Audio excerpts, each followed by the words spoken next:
minutes away from history for Pine Plains, the first time they've ever been here to Hudson Valley Community College and the big floor here in the Final Four. There are fans lining up all the way outside from Pine Plains coming in. You got to wonder who's at home minding the store, because it looks as though Pine Plains is here in force, ready to take on their opponents, North Adirondack, and let's see how this one goes. The coaches had a moment to reflect on the venue and the excitement. Rich Starzik and Les Funk for Pine Plains and Jessica Barnhart for the Bobcats of Northern Adirondack. Pine Plains in the white jerseys, but something seemed to happen in the early stages of this game. A quick travel call just as Pine Plains was about to score its first points on the open look, and then it was this. Missed shot after missed shot. The Bombers were shooting blanks. Even the easy shots were as good as being taken from miles away. And when the turnovers started creeping in, you began to think that someone substituted our Pine Plains Bombers with their evil twins. Meanwhile, the Bobcats were doing everything right.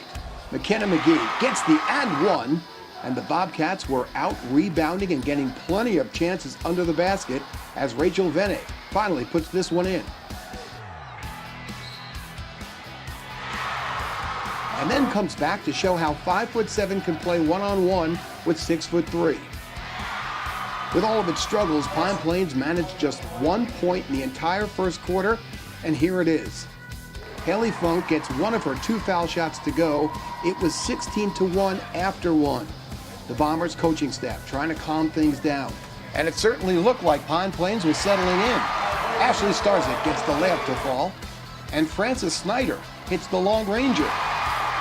And when the signature Pine Plains defense begins to show up, you thought it was going to even up in a hurry.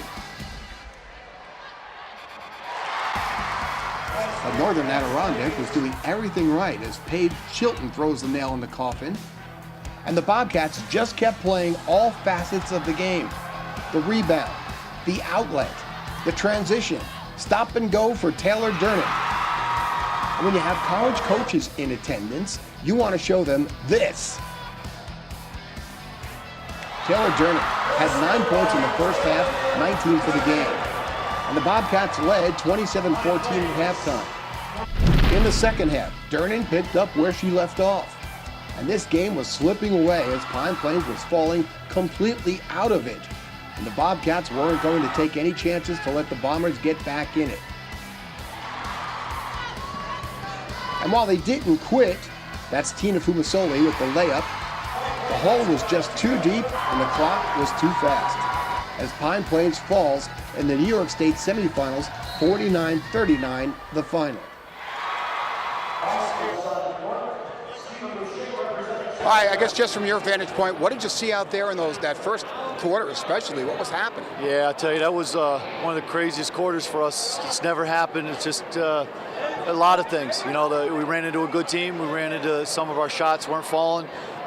They were hitting some big shots, getting to the foul line. Everything was going for them, and everything was going not right for us. Everything we did on offensively, inbounds plays or press.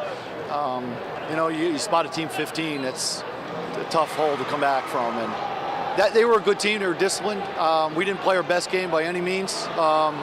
But, you know, if it's unfortunate we picked to play our worst of the season and in the biggest game that matters. But, you know, it's not because they didn't work at it or didn't try. They had a great season, and, you know, most of those shots went in all year long for us. So it just came down to making some shots, and we didn't have it today.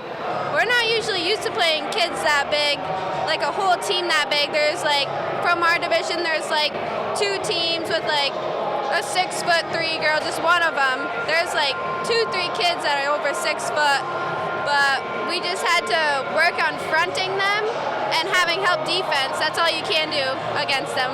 We knew that we had to come out with the tempo and play our game, because if we were to fall and play somebody else's game, we wouldn't reach the full potential of our success. And we went out there and we just had to play our game, play our tempo, and that's what happened in the first half, and that's what helped us win. As a coach, it's got to be probably a worst nightmare that the team plays its worst game on this day, because we have not seen Pine Plains play like that ever. No, we weren't clicking today for whatever reason, and missing a couple early shots that should have normally would go, didn't go. Made it very difficult for us to gain any kind of momentum, and really, try to run the game the way we wanted to. We were playing to Northern Adirondack the whole game, and that's not our game plan. That's not what we wanted to do. But we couldn't get past that double-digit deficit, and giving them 15 points early on just didn't help. It was just not our day. You think it was a matter of you were trying too hard, or it was the atmosphere or whatever? I don't think it was, because we're used to it. This is our, fourth postseason game. We're used to it. We were excited, but we were nervous. But, I felt we were contained. I don't know what happened, really. We just kind of lost it. They're a good team. I mean, there are so many things we could have done, and we didn't do it. I mean, I think we played hard, but we could have fixed something to prevent that.